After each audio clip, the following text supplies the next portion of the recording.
She's currently the Vice President for Development at Indiana Landmarks, but if you are a fan of WFYI 90.1, you hear her as the co-host for The Art of the Matter. She is perfectly suited to ask these questions tonight.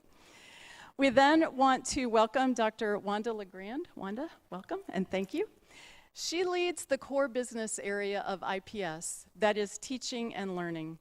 She's the Deputy Superintendent for Academics. I've already apologized to her for doing this on the first day of IREAD 3. That's a pretty risky proposition when we scheduled this. She is a lifelong educator, and she's worked as a corporate trainer, a high school teacher, an assistant principal, a principal, and a regional superintendent. Next, we have Ron Smith. Ron is the principal of the IPS Butler Lab School that is based on the Reggio Emilia model. And what's interesting about that is that it's, in addition to teaching children every day, it's also a pre-service center for Butler students. And instead of the traditional kinds of classrooms that many of us grew up in, he has teaching artists on his staff whose job it is to collaborate with classroom teachers in core content areas. So we're thrilled, Ron, to get your perspective on this tonight.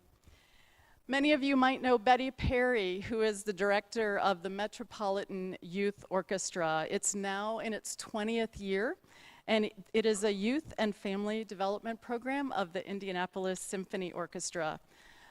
Any of us who have ever taken music lessons or any kind of dance or theater lessons know that the discipline and the work that you do in that are life skills that can have great applicability to the other kinds of areas we want children to succeed in. So part of the undergirding foundation for the Metropolitan Youth Orchestra, besides producing beautiful music, is all about keeping kids on a solid path to high school graduation and helping them make smart decisions that help them avoid risky behaviors.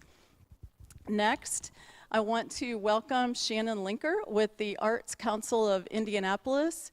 Any of you who have been to a First Friday at the Arts Council know that Shannon has responsibility for Gallery 924, in addition to the relationships with artists and with arts organizations, and she also helps to manage some of the overall arts programs for the council. So we have a really knowledgeable group of people to have this conversation tonight, and I'm eager to hear it unfold. So thank you. Panelists, have a great time. We're eager to learn. And Shannon, it's yours.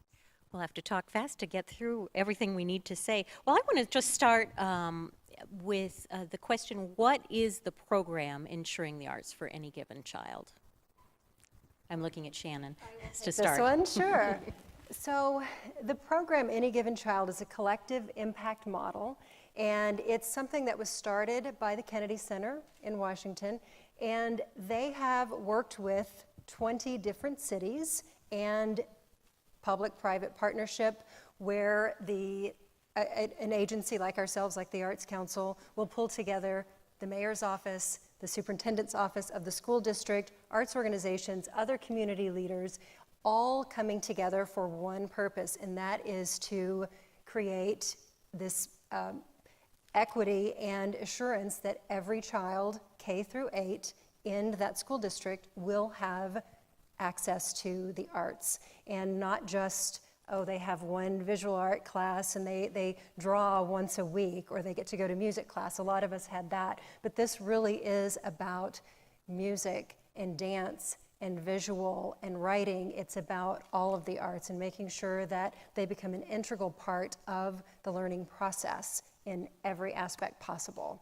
So we are working closely with the Kennedy Center. It is a 5-year program. The first year is research, and we've already done a survey working with arts organizations and the teachers and everyone involved to figure out where are the gaps, what are we missing, what are we doing well at, and then the next few years we'll be actually implementing what we've learned. So it is a long process, and because it is long-term, this is not a quick fix. This is something that we will be implementing to change the course of history in this city for many, many generations to come, I'm hoping. So I'm curious from each of the rest of our educators what your first thought was when you learned we were selected to be one of the cities for this program. I'll start with that one. I was very excited that Indianapolis was chosen. The arts is an important part of our learning for students. To think that the city cared enough to partner with us to make sure that there was an opportunity for all students, K through 8, was an exciting opportunity that we said, wow, we're chosen. Like what Shannon said, this will change the lives of our students, not just in these 5 years of this pilot, but I think the arts education, the integration of the arts for our students and families will change their lives permanently, and also change the landscape of our school system as a whole, leading to a change within our city as well. Can you say more about changing the landscape of the school system? So for us in the school system, what's important is that our students have the opportunity to be exposed to everything that enriches their lives. And so we mentioned IRE 3, the testing, which is a given and when it comes to education, but a well-rounded student also has an opportunity to participate in the arts, no matter what. So no matter where you live, no matter your socioeconomic status, but you have an opportunity to be exposed and to participate in every form of art, not just the one art teacher or the one music teacher that's given, but this opportunity with any given child will expose them to all types and all forms of arts so that they can decide for themselves, how much further will I go? Will I be a participant? Will I be a viewer of the arts like I am? Absolutely have no talent whatsoever. But I love the arts, but that won't be determined just because of how they live or their socioeconomic status. But they will be exposed to the arts and be able to decide for themselves how they want to pursue the arts and be experienced by the arts. Does that help? Absolutely. Okay. Ron? Oh, I don't know how I follow that. Those are wonderful comments. I agree with everything Dr. LeGrand said. I would add, though, that it's also an honor to be associated with the Kennedy Center. And also, I think, an honor for us to join that group of other cities that have engaged in this process in the past or that are currently engaged in this process now. I think we'll have opportunities to learn a lot from our colleague cities and from what may have happened around the country as a result of similar initiatives. Makes sense. And Betty, you live the arts day by day by day, so was your response it's about time? I do. Well, what I like about this particular initiative is something that I've known for a long time, that many of our kids are right brain processors. And remind us what that means? Well, they're more creative. They have to move. They have to touch things. But we're asking them to live in a world of left brain processing. And for many of our kids, that's not a frame of reference for them because they're not allowed to use their gift of the arts. So by incorporating those arts in, then they can say, okay, I can learn the left brain world, but now I have a frame of reference on how to go about doing it. The other thing that I'm happy about, because it was already touched on, is that Indianapolis is a very culturally rich city, but not all of us have the opportunity to take advantage of it. So by incorporating the arts, it opens up a door where our kids can learn and not fear what's on the outside. They'll be able to walk through because they have a comprehension of what the arts is about, the visual arts, going to the libraries, going to the theater, going to concerts and things like that. So myself personally, I'm very excited about it. Shannon, I'm curious about, I'd like to know more and understand more about the research process and the disciplines that are in place to ensure that we do reach all children and all families. Well, Wanda might be a better person to answer that, but the community arts team that we've pulled together has such a wide array of people from all aspects of the community and every arts discipline as well, to make sure that we are putting as much emphasis on dance and theater and those disciplines that typically are left out of a lot of schools. Like I said, most of us probably got to do a little drawing and things like that, but I didn't get to dance. I didn't get to learn about dance or theater and things like that. So I think just having the broadest group is what we've done, pulled them together. So I think that's going to be a very big positive. As far as in the school and the students, I don't know, Wanda might be able to respond to that. What we did as the community arts team is to create a survey which assessed the actual experience, the art experience for all the students in our K-8 buildings. So the elementary schools, some are just K-5, some are K-6, some are K-8. But in every single building, we wanted to assess the students' participation and experience with every form of the arts. And so for me, if I had to list all of them, I might miss a few. But since we were at the table with the artist, we made sure that everyone was listed. And the questions were around, does this currently exist within your school? And then there were questions around, would you like this to exist in your school? And so we asked, and we were able to quantify the amount of time that's spent with all the disciplines, whether it's going to a field trip, going to a play, going to a performance, or actually being able to participate in that activity, whether it's playing the piano or dancing. And so we're able to quantify within every one of our buildings how much is going on in the school. So that was really interesting for us. I'm curious, how much consistency was there from one school to the next to the next? Wow. So not a lot. Well, I can tell there is some consistency.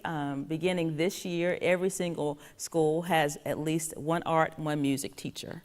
Previously, some of our schools are very small, and so they would receive a proportionate share of art and music. And so if you're a very small school, one of them that's really small is Eliza Blaker, has about 300 students, you might only have a day or two of art. And so last year the superintendent said, and we were discussing it, is that's not fair to our children. And so we want every single school to have an art teacher and a music teacher. And the same thing was true with music. Based on the size of your school, you might have had a portion. And so I think the consistency is around those basic things that Shannon mentioned. So every school has an art teacher. Every school has a music teacher, but not every school has a dance teacher. So Nicholson Performing Arts, that elementary school does have one. And so there were consistencies around the basics, but not around the full spectrum of the arts. I'm curious about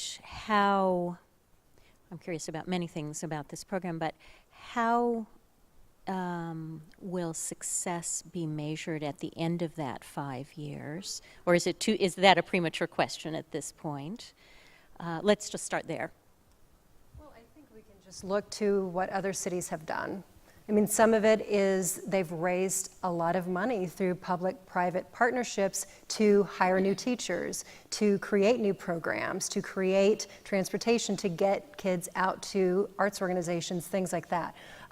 It's not always about fundraising, though. There are a lot of other things involved, but it usually involves creating new programs and creating jobs, too, for teachers to address these issues, to have a teacher at every school, and to have the ability for arts organizations to connect in a better way. I think that's one of the things that I'm looking forward to, because I know one of the issues is arts organizations have a lot of expertise and willingness and desire to go to the schools and engage those students, and the teachers do too, but connecting is a problem, because a lot of times it's who you know. Oh, I know somebody at this organization, I'll just reach out to them.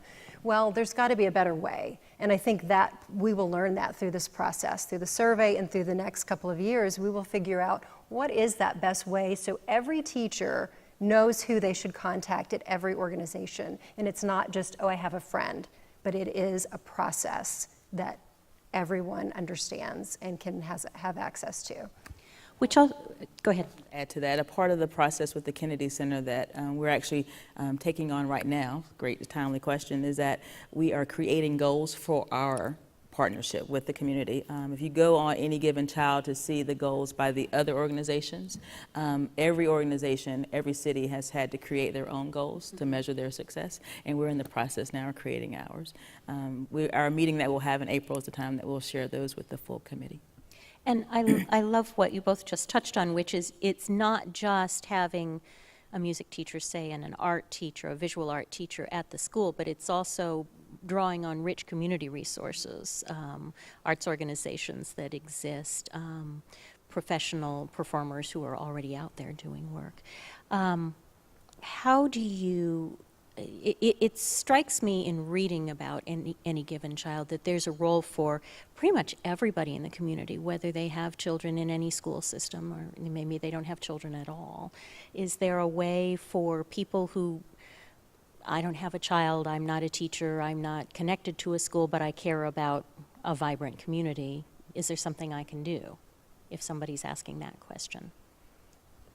Well, we have on the website, Indy Given Child Indy, we have a pledge that people can make to say, I pledge to this community to ensure arts for every child in my community. And so with that, you get information from the process. So you'll get an e-newsletter basically letting you know what we're up to, what changes are being made. You can come to events like this to have your voice be heard and to give feedback and things like that. So there will be ways that people that aren't necessarily kind of an obvious match for the community arts team or something like that, but to be involved, and it's through just staying connected like that. So, Betty, I want you to tell us some stories because feeding children's brains by exposing them to the arts goes far beyond that child. It goes well into that child's family and that child's friends and that child's circle and then the family's circle.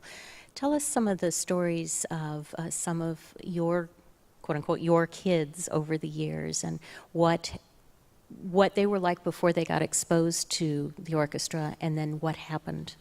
Okay, the first thing I need to explain is that the program, the Metropolitan Youth Orchestra, was developed because of my experience as a young child. I grew up in a very poor area in the Bronx, New York. I don't know if any of you are that old that you can remember Fort Apache, the Bronx, but we virtually had nothing in that area. And I was given the opportunity to study instrumental music in the public school system, and that completely changed my life. My brothers didn't study music, and when I went back to New York to discover who the little person I used to be, I had an opportunity to be with one of my brothers, and you can see clearly the difference and the turn of life took for both of us. He went one way, was downhill, but I had the advantage of being able to take advantage of everything culturally that New York City offered, and it changed my whole spirit, my whole way of looking at things. However, because I had this knowledge base, it alienated me from my family. We didn't have a good way of communicating. To them, I was this little girl that carried this instrument around. And so therefore, I had what Earl Shores would call, he's a philosopher educator, I had the uptown knowledge. And by having that uptown knowledge, it took me in a different place with a different future. And so when I moved here to Indianapolis in '78, in 1982, I started doing programming in child development centers in poor communities. And by doing that, I started these kids at 4 and 5 years old. The one thing I felt that was missing in their lives were one of the things was no direct educational opportunity for the parents to teach and raise their children. And I thought to myself, they have abdicated that responsibility, and we have to change that. So I instituted that parents on Saturday would have to come on the Saturday lesson, and I would not teach the child. The parents, I taught them how to prepare lesson plans so that they could do the next lesson. And the hopes was it would instill and empower them to believe that they could teach their children and that they didn't have to abdicate that responsibility to the school system. And so the program as it stands now with the Indianapolis Symphony, we have 100% graduation rate go to post-secondary opportunities. The focus is on education, but using music as the discipline to transform the lives of these children and their families. Each child in our program receives a private lesson or a semi-private lesson in an ensemble. The parents can learn to play right along with their children. We have looked at what the needs are, the developmental needs of children at different ages, and we made sure that we provided an environment that was conducive to meet those needs. And the other thing is we recognize that a lot of our kids were not getting food at home, or were not being able to eat throughout the day. So we partnered with various organizations like Second Helpings. We partnered with an organization called Domestic Violence. We partnered with an organization for counseling called Art of the Soul, because these are the needs of our children and of their families. And so with the event of Any Given Child, it addresses kids having music in school, which is very important because, and I firmly, religiously believe in this, that I am a right brain person. Any of my colleagues will tell you, I have to get up and move. I have to touch things. Sometimes they don't want to see me coming, and that's okay. But that's just the way I process things. You know, I can hear the doors sometimes closing. Oh, Betty's on the path out. But for me, that's very, very important to engage, to communicate, to collaborate. And those are the things that, in order for our kids to be successful in the future, other than learning, honing in or focusing in on math and literary arts, because we have to be globally prepared, what about the other things that those kids need to learn? Teamwork, different things like that. Those are the things that we learn very well. We learn it through the arts. And you're meeting them where they are and Yes, taking them from that point. exactly. Yeah. Exactly. Ron, can you tell us a little bit about the Butler Lab School is not only working with students, it's working with future teachers. And tell me a little bit about what the future teachers know about the arts and what they learn after they've been a little bit more exposed at the school. Well, I think their experiences vary. Some of them come to their teacher training program with a background in the arts. They may have been a dancer or musician. They may have had some experiences when they were young. Others don't. And I think it is certainly a piece of the teacher training program.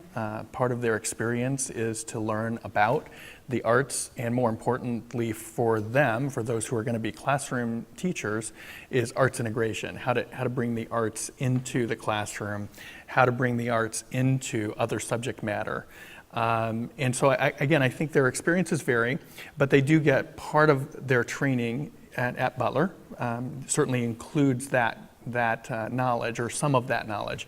But I think it also is important for those of us out in the field to continue that training, to continue to offer opportunities. So we certainly work hard at our school at thinking about arts and arts integration, what that might look like in the classroom. We work very hard at getting our related arts teachers to collaborate together with the classroom teachers. So I don't think it's something that everyone is going to leave their university with a vast amount of knowledge about. So we have to kind of continue wherever they're at, just like we would with the children, kind of meet them where they're at and continue that professional growth. At our school, the undergraduates are certainly exposed to some interesting experiences. A couple of quick ones I could share would include our second graders last year were reading historical fiction about the Harlem Renaissance. And during that unit of study in art, they were studying art of the Harlem Renaissance and then creating their own art inspired by the art of the Harlem Renaissance. In music, they were studying the music of the Harlem Renaissance. So we were trying to make sure that that experience with literature was enriched through the arts and help them better understand that time period in ways that would make it more engaging and more memorable, I think.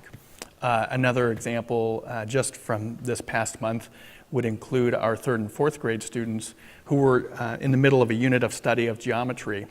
they entered that study of geometry through a study of Kandinsky's art. And so they were studying geometric forms beginning with his art. And it turned out to be a wonderful experience for the kids. And you had kids every day coming in the beginning of the day saying to the teachers, "What time are we doing math today?" You know, they were really interested in math. Not that they aren't always Can I interested get in the math. Wayback Machine and go to math at your school? But that during that unit of study, they were particularly engaged, and it was the art that really engaged them and made that study of geometry real and engaging and interesting and authentic. So this is for everyone. Is there an ideal age at which kids should first be exposed to the arts? I think from the time that they're in their mother's womb. Absolutely. Yes. Yes. That may be a little bit beyond the purview of any given child, but it does indeed. But conversely, let's say a student maybe just hasn't had the chance to be exposed to as much art training, and then suddenly maybe gets to 6th grade and gets exposed. Is it too late? I don't think it's ever too late, no. Yeah, I'm with Wanda. I don't think it's too late, no. What kind of peer conversations have happened to date between Indianapolis and cities that have already been through the Any Given Child program, and what kind of learnings have you had a chance to chalk up? The facilitators from the Kennedy Center, they actually bridge those conversations. And just recently, a team of 3 from our group attended their national meeting where everyone got together from the other sites to have those conversations and to learn from each other. And what surprised you? Anything? I wasn't fortunate enough to travel.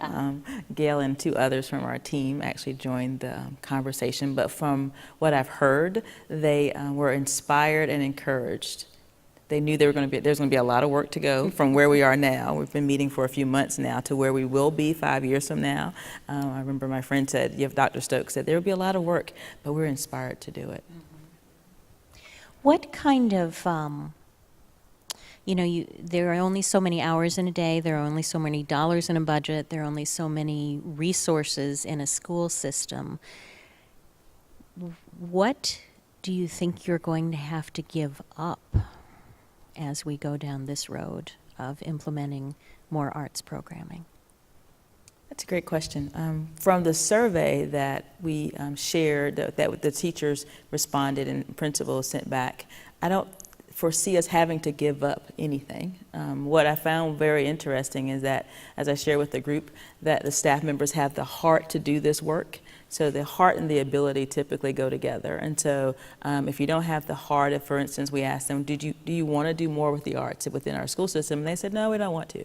But overwhelmingly, our teachers said, yes, we want to. So overwhelmingly, the teachers said, we want to integrate the arts. And that was a great bit of data that we received from them. And then we asked, the second question was, how much time would you like to give? And so they said, we would love to give a lot of time. And so we gave them different quantifiers, once a month, twice a month, and so on. And so I think that they see it as a natural fit, so I don't think of it having to give something up.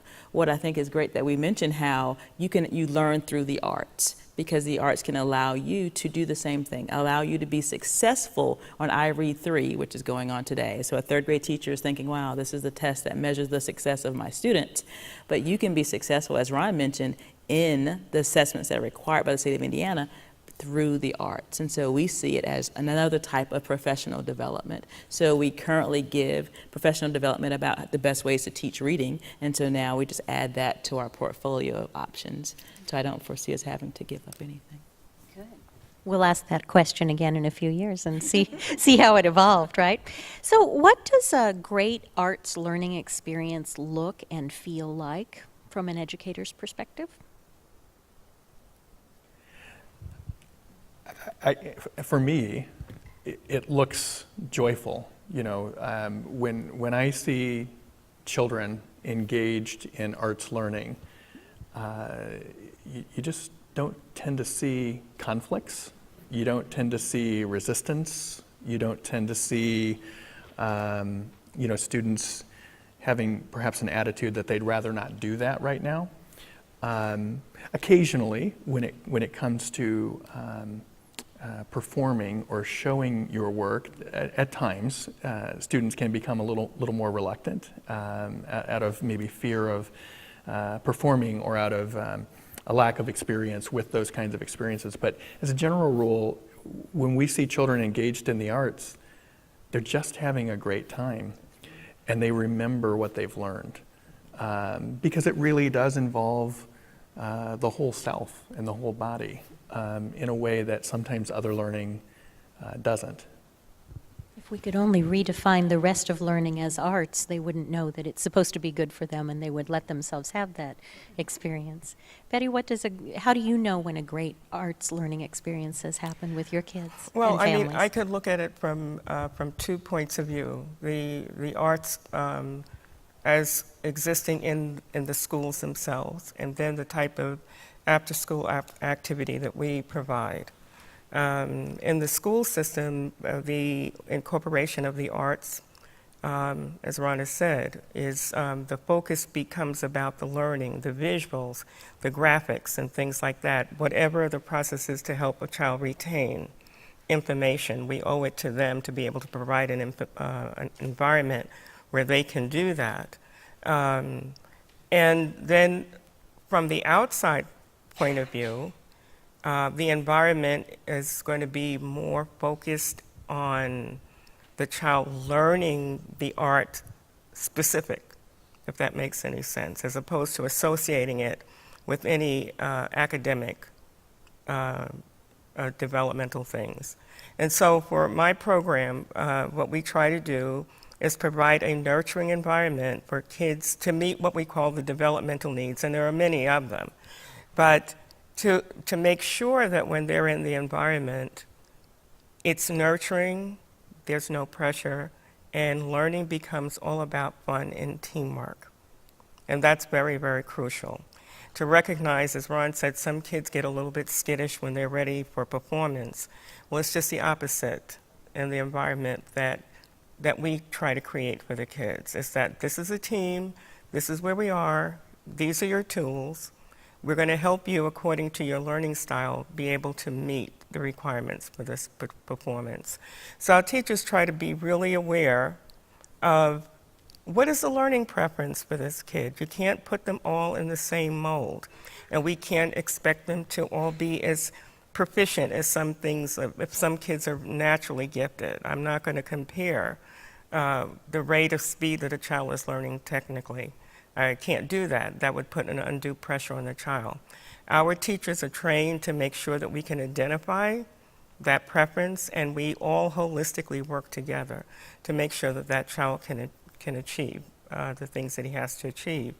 The other thing that we try to do in this environment is to empower parents. And across the school district, that's one of the things we have the most difficulty with, is getting the parents engaged. So we have to go back and figure out, where did that stop happening, where parents didn't have that much input? Is it mostly a lack of confidence on the part of the parents? Now it is. Now it is. But it wasn't that way before when we had community schools. We had the community schools and we had the churches as ways of balancing out and keeping families engaged. But then along the line, we figured desegregation because we felt that if we send the kids out, the inner city kids out to other school systems, they would become more educated. But to me, it broke the family unit down.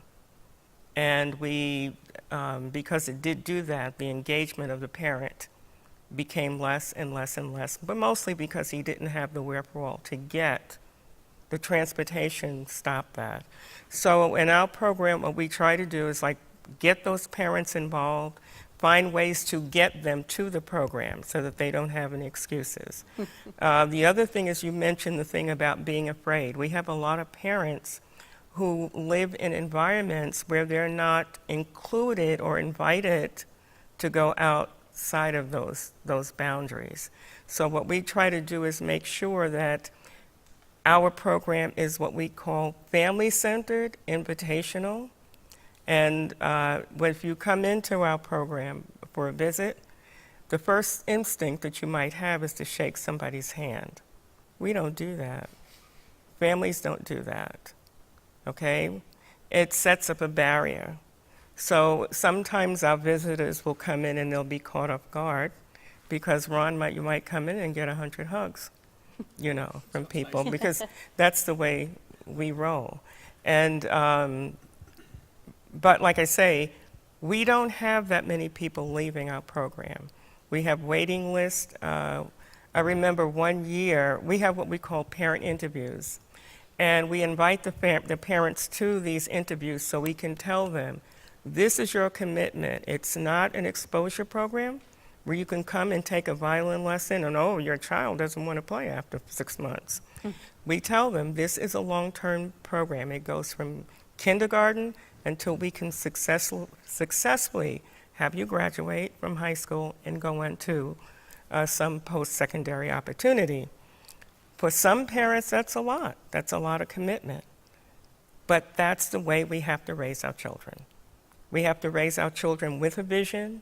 We have to give the vision to the parents, and we have to help them to recognize we're not babysitting service, but we are working like a cord to rally around your children. Everybody has a responsibility. Your responsibility is to make sure that your child gets there. Your responsibility is to make sure your child practices. The child's responsibility is to listen what the teachers say, do the practicing. And then our responsibility is to make sure that we're up to date on our professional development as to what the developmental needs of those kids are, so that we can retain them. And try to work closely with the school system, because the program was originally designed for inner city youth and IPS, because we recognized there was that need. So collaboration is good. I mean, Any Given Child talks about those strong bonds of collaboration. We cannot do things in isolation. We've been doing it for too long. A little piece here, a little piece there, and we haven't been successful for all of these years. So when we talk about it, collaboration is the way to go, but it has to be meaningful and it has to be of good quality, with everybody being equal in responsibilities, so that not one part does the horsework and then the other one doesn't do it. So we have to be very strategic in how we're looking at the collaborations. So all the kids, the schools, arts organization can all benefit. So yeah, you talked a little bit about solving the developmental needs or nurturing really the developmental needs of children. So out here on paper, they're learning to sight read music, or they're training their ear or whatever. But what are they actually learning behind the scenes? What kind of developmental needs? And this is for everybody. When children are whether it's music or visual art, what else are they developing in their brains? I think they're developing confidence. They're developing skills in other areas that are going to serve them really well in life. And for many children, they're finding that thing that will possibly define them, for the rest of their life. For some of them, it may be an appreciation for a certain form of art. For others, it may be a path toward performance, or a path toward participating in high school or in middle school in that form of art, and maybe at the university level participating in that form of art as well. But even if they don't reach that level of performance, they may develop an appreciation. For me, I love jazz. I really love jazz, particularly vocal jazz music. And I developed that interest at a pretty early age, and it just has stuck with me. I even have a student that I tease all the time, because I also listen to the blues a lot. And so I tease him every now and then and say, if you ever get sent to the office, I'm going to make you listen to the blues. And a lot of people know that about me. So I think kids have that opportunity to figure out what's their thing going to be. And for some kids, that might be writing, or it might be editing, or it might be becoming a mathematician. But for many children, it's something else, and we need to make sure they have opportunities to engage in those other things. I was thinking also that it teaches teamwork. It teaches children to have empathy for other children. It also teaches them that they're more alike than they are different. Music is a universal language. They can speak it. They can transfer that information or knowledge to any country that they go to. So if I were invited to Israel, and we have had students that have gone to Israel many times, or another country where English is not the dominant language, but you can sit down with a person from another country who doesn't speak your language and play the same music and get the same enjoyment from it. And the other thing I think that the arts does is it teaches our children patience, to be patient with themselves. I always say there's a difference between being kind to yourself. I have this discussion with my students all the time. What's the difference between being kind to yourself and being patient with yourself? Being kind to yourself invites you to put it off until tomorrow.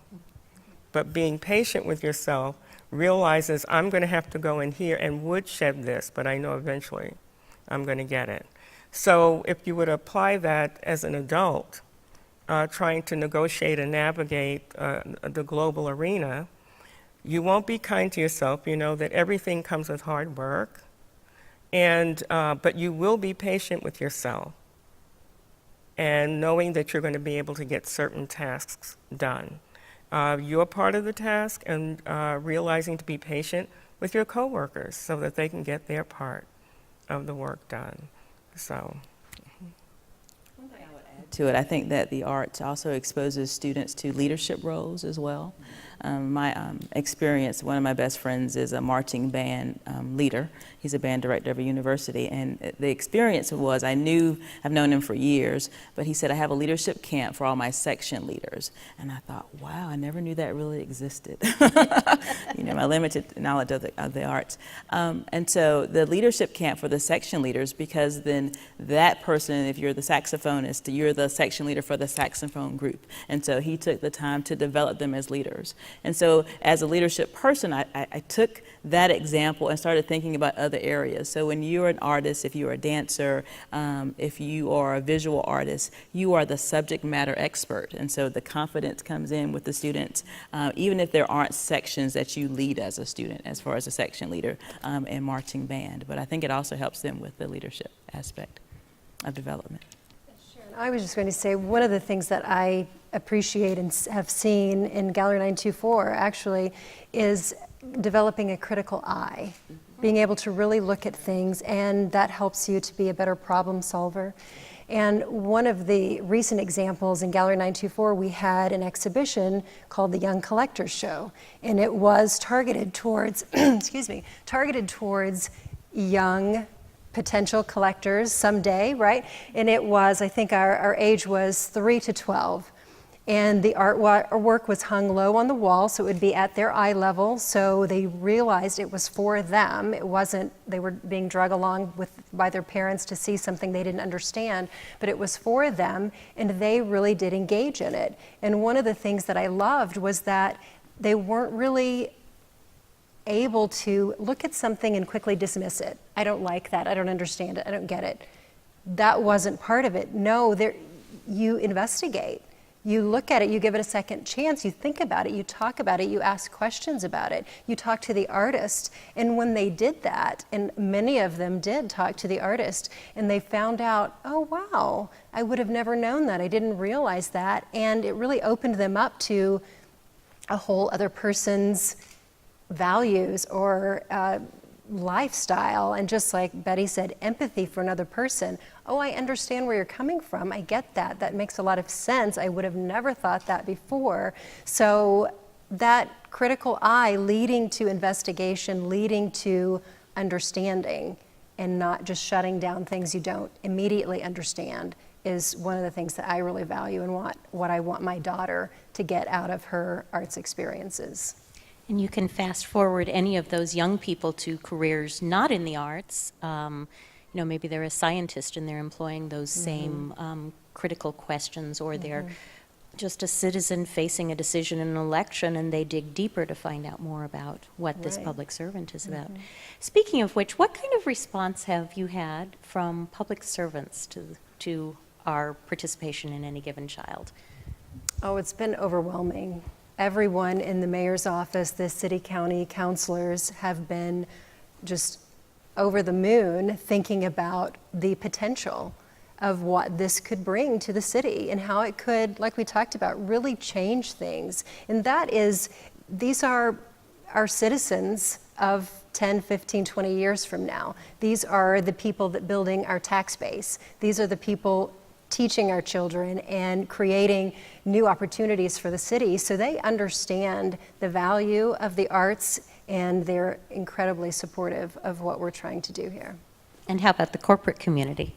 Same Equally kind of so. response? Right. That's one of the things that Indianapolis is kind of known for, coming together, lots of disparate groups coming together to make something happen. And we do it a lot with arts and sports, right? And so with that public-private partnership and with funding and all kinds of things, and this is just another example of doing that same thing. So what's next? What is the next step? We're in the research phase still, and then what happens next? When do we get all the research assembled, and then is it on to the planning, the master plan that helps you figure out how you're going to implement? Well, the research is complete. The artists and the arts organizations have completed their surveys, and then the school system completed ours in December. Then the data was aggregated together to find the areas of commonality and also the separate pieces that we need to dig further. And so with that data, we're using that information to create our goals. And so the next step, the April meeting, will be around the goal setting and then getting buy-in from those goals from the entire committee and then the arts organizations, artists, as well as the school system. That those will be our goals going forward. Fantastic. And people can go on Any Given Child Indy and follow the process. That's right. Absolutely. And what do we need from people who aren't educators, who aren't teachers, principals, administrators? What do you need from the rest of the community? And that's for everybody. What do you want and what do you need from the community? Well, I think we need buy-in. We need people that will go to the website and make the pledge that I am supportive of this initiative, and when the time comes, I will stand up and be counted, whether it's through voting or through pledging support to volunteer or through helping with fundraising or what have you. There'll be lots of ways that people can be engaged as we get further down the pike. So right now we have a very concentrated team that is working together, but over the next couple of years, that will be expanded. And so we will have room for more people to join committees and be a part of it. But right now, signing up, staying on top of the email, what's going on, just being aware of what's going on and being supportive in that way is really what we need everyone to do. And I think we might have some questions from the audience coming our way soon. Great. So what do you hope we've learned, say, 2 or 3 years from now? What in your imagination, if all the cylinders fire on this program, what do you expect to be experiencing in a couple of years? I hope we've learned what's possible, because I think at the beginning of this process, we maybe were all a little unclear on what might be possible. So I hope we have learned what's possible, and we're working to make what's possible a reality here in Indianapolis. It's hard to say what all of the outcomes will be, but I think we're going to see a much stronger connection between schools and the arts community. I think we're going to know a lot more about one another and about what we can do collaboratively, and also hopefully at some point, also working with our public servants and with the business community to help us realize all of this.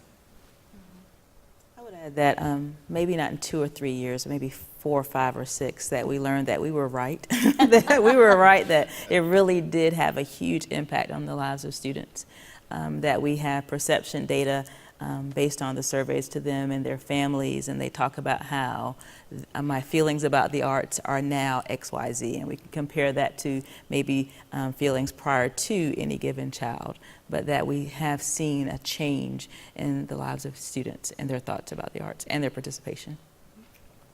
I'm looking forward to, in the next few years, to seeing the school system and the arts organizations and the business community not working in separate silos, but to realize that if we want our city to become strong, we do have to meaningfully work together to help create those successful children and successful families. We can't separate the two. They have to go together. But we can at least start it with our children and with the organizations and the gifts that we have in the present, and hopefully down the road we'll be able to see the results of the fruit, the beginning of the fruits of the endeavor that we've been taking. And Shannon, does the program, I assume that there is some sort of litmus test or measuring stick that we can assess success? Right. So like Wanda said, we're creating goals for ourselves right now. And at the end of that 5-year period, we will look back on those, and that will be the measure technically. But I think there will be so many things that happened that we weren't aware would happen, that just are really happy surprises, as we say sometimes in the arts, that things happened that we didn't plan on, and the students made it happen, or just the collaboration and no longer working in silos, and all of those things made happen. But yes, we will have clearly defined goals, and we'll be able to measure those in 5 years, and then hopefully continue. As well as the outcomes that are less measurable, that are Right. children who are enriched, children who are confident, families who are closer, and that there's no way to measure that. Yeah.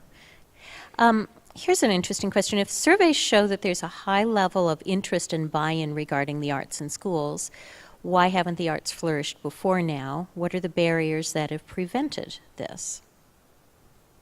That's a great question. That was one of our questions of them, to list, one question was to list all the barriers, and then if you had to choose just one. And so if I recall the survey responses, some of the responses were the barriers being instructional time.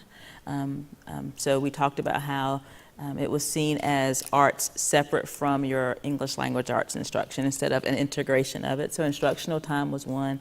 A second barrier that was mentioned often was funding. That they believe that as far as educators, there's not a lot of funding given to the arts within the schools. So I think that's part of the reason that it hasn't flourished thus far. Those things, and it was so interesting. And one other barrier, I believe, we kind of summarized it to say communication. So the lack of communication between educators to arts organizations, or arts organizations to educators, actually getting together and having those comments, having those conversations, because an arts organization say, I might do it for free, or I have funding, but the school might not know that the organization has the funding for it. And so we think communication was one, funding and instructional time. And maybe not just instructional time, but time, period. Time. I remember being a teacher and thinking, I need 14 more hours in every day just to address my main job, Right. let alone I taught English, and I was trying to figure out how to get my kids out to see plays, how to get my kids out into places where they could use their language arts, and just time, not enough of it. Does Ron's program at the lab school get parents involved, and if so, how? We do. We're really very fortunate to have a high level of parent involvement, but we also work hard at the parent involvement. At our school, we begin our school year in the summer, and our teachers actually go on home visits with every student in the summer before school ever begins. We believe that if you want parents to come to school and if you want them to be involved, it's important that we reach out to them as well, or reach out to them first. So we begin with home visits. We then have a very extensive series of what we call family nights. So it's rare that we have a meeting for just parents. Generally, our meetings are about what's happening with the children at school, something interesting and exciting, and it's an opportunity for the teachers at that grade level to bring the families together and have the parents engage together with their children in something important that's going on with that grade level or with that school at that point in time. And the teachers also work really hard at staying in communication. So we're using email, we're making a lot of phone calls, we're texting, we're using, many of our classrooms are using this new app called Seesaw, which is phenomenal. What is that? Seesaw is, it's sort of a portfolio system. It's kind of a very simple portfolio system for children, but our teachers are able to take a photograph, scan a piece of children's work, take a video recording of something that's happening, or type a little bit of information, and then they can tag whatever that item is to the entire class, if it's applicable to everyone, or they can tag it to just an individual student or a small group of students. And parents then they get an alert that something new has been posted about your child. So it's another way for the families to sort of stay connected and involved and feel like they're part of the school day. So we've been experimenting with that in several of our classrooms this year, and it's been really well received. So I think we work really hard at it, but we're also blessed to have a wonderful parent community that wants to be involved. Mm-hmm. And I meant to ask Betty and actually everybody here, family probably doesn't necessarily mean mom and dad all the time, or mom or dad. It might be grandparents who are assisting in the raising of the child. It might be an uncle or an aunt or an older sibling often. Yeah. Yes, we have a variety of arrangements of what family looks like. Mm-hmm. Mm-hmm. The question is, can you explain arts integration, and does that work for all ages? And I think that means arts integration into the curriculum with other subjects. I absolutely believe it can and should work with all ages. It's hard work on the part of the teacher, but it absolutely can work with all ages. You know, as a Reggio-inspired school, we believe that children come to us when they're young with many ways to tell us what they know about the world. They can use dance, they can use drama, they can use paint, wire sculpture, clay sculpture.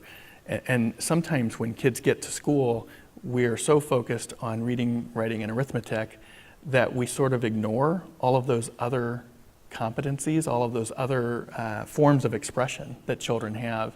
So at our school, we really work hard as we're supporting children in becoming competent readers, competent writers, competent mathematicians. We want to make sure we're still honoring and respecting all of those other ways that they can show us what they've learned. And we try to weave that all together the best way we can into not just the art classroom or the music classroom or dance in PE, but also make sure it's integrated into the science curriculum, the social studies curriculum, and so forth. So yes, it can work at any level, but it is another level of thinking and planning on the part of the teacher, and it's not easy work. Sure. And we also use that integrated learning for the arts. In order for our kids to understand the genre or the period of time of the music, it helps if they know what was happening during that period of time so that we can make the music come alive. So for instance, if we're doing a piece by Copeland, or let's say the Rodeo, well, what exactly was the ballet about? You know, what was happening during that period of time? Why, we asked the kids, what color do you think the sky was back then? What kind of clothes were they wearing? You know, what did the ground feel like as opposed to a piece of music by Debussy, an impressionistic period of time? Why is that piece of art different than the artwork, let's say, that was done back in the 1800s? And we are able to do that at different levels. We can engage the child at different levels. It doesn't have to be as massive as we would with the older kids, but we do get that. We spend a lot of time discussing math, because you have to be able to do math in order to be able to play. So we help them to process that way. And then the other thing has to do with physics or science. You have to know how your tones are produced on your instrument. You have to be physically, you have to be in tune with your instrument to be able to produce the sound. The other thing is your instrument now becomes a part of you. So it's not this piece of wood that sticks out the side of your mouth. The side of your neck. You feel the vibrations, you're listening, your whole body is listening. You're feeling those vibrations and those tones coming from the floor up through your body. And so you should be able to physically, in your mind's eye, see exactly what your body is doing. So we're inviting the kid to look in. Close your eyes, what do you see? Because if he can see the kinesthetics of it, then he can execute it. So it's most interesting when we're working with the children in that way. I'm curious as to where this integrated curriculum or approach will end up, kind of at what level in the school system this will be approached. Will this be addressed as part of core curriculum for schools, or how will this work, or do we know yet? Don't know yet. I see it being K-8, because that's the part of the Any Given Child parameters, but we haven't laid out the plan on how it will look. Lots of opportunity there. Shannon, what's the role for the Arts Council in Any Given Child? Well, our role with this is similar to our role with a lot of other things. We are the convener. So we're bringing all of these groups of people together. And that's what we do often. That is kind of our role. I kind of think of us as a central hub of information and resources for the city, not just the arts organizations and artists, but the public as well. So that's our role here, convening these groups, pulling everybody together. And Wanda, this question is specifically addressed to you. Why do equity and access matter? Great question. I'm often asked to talk about equity in our district. Equity and access. So oftentimes, or I think when I was young, I wasn't exposed to the arts. I grew up very poor in Wilmington, North Carolina, and that lack of access was strictly around the fact that I was poor. And the poverty often limits students. And so for us in IPS, the majority of our kids, about 90%, are on free or reduced lunch. So it's important for us to see all of our students have that opportunity to access, and not just access because of where they live in proximity to the arts, or because of socioeconomic status, that you can actually purchase for yourself private lessons, but we want it to happen for all of the students. We want that access to be true. And the part about equity for us, equity and equal, there's a lot of conversations about the two. And so for me, and if I was playing basketball with someone who's 6'9", what I might need to be able to dunk a basketball would be different than the 6'9" person. I would need a trampoline, might need some practice shots, but someone who's 6'9" might be able to. So equal would be affected. But for equity, you're giving what's needed by that group. So you have an individualized plan based on the group to help them to achieve your goal. And so for us, we know that for equity, one size doesn't fit all, because that would be equal. But we want to give equitable access so that everyone has the opportunity to participate no matter what the factors are. Can you give some examples of that? Around the arts or just in general? In general. In general. So if you talk a lot about, I think I'll talk about the arts. And so we'll stick with the arts. And so if by chance I am a young lady who wants to be very talented with violin, and Broad Ripple High School is our high school performing arts school. And so what we do at Broad Ripple, so that everyone has access to be an excellent violinist, is that the school itself provides free lessons. And so those free lessons occur at the school because the principal knew that that might be needed for that school. And so they didn't have to just rely on the time that you receive in the school day for violin to practice, but you have an opportunity to have those private lessons or the 2-on-1 lessons at that performing arts school based on the need for equity. So the ultimate goal was for little Wanda to be a great violinist, but what she needed to become a great violinist was more than just having the class that you had at school. Makes great sense. Shannon, what questions do you have for, I know you have been talking with educators a lot, but anything that's come up tonight that makes you think, oh, that's something else we need to pursue as we get ready for the next phase of Any Given Child? Well, that is interesting. I think that something that's come up here tonight that we will need to consider, and perhaps that already has been put into place, but the idea of the families and what is needed once they're home. This isn't about going to arts organizations and things after school. It is about during the school day. So oftentimes the parents aren't always a big part of that. So yeah, that's helping me to understand a little bit more of how important that is, to make that a part of the conversation always.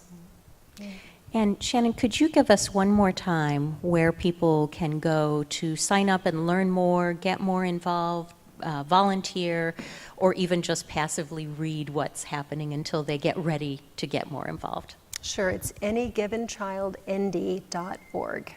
anygivenchildindy.org. And Wanda LeGrand, Ron Smith, Betty Perry, Shannon Linker, thank you so much for this conversation. And Gail.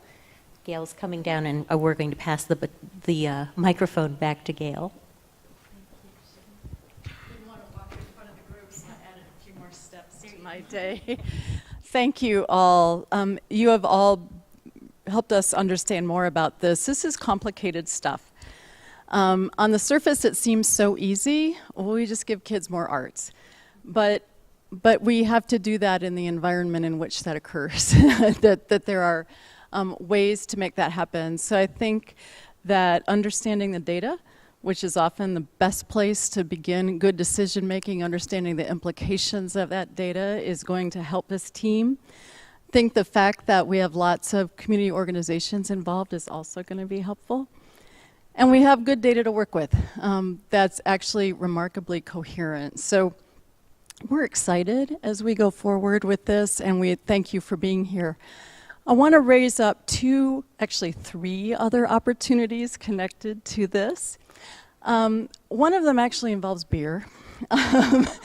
We have an event at Sun King about Any Given Child in May, and we actually have information about that. But it'll be a place where you can engage in the data, where you can engage in a little bit of arts activity and be in conversation with artists as well. So there's information about that on the back counter. It really is an event that will help us to explore more and build more awareness around Any Given Child.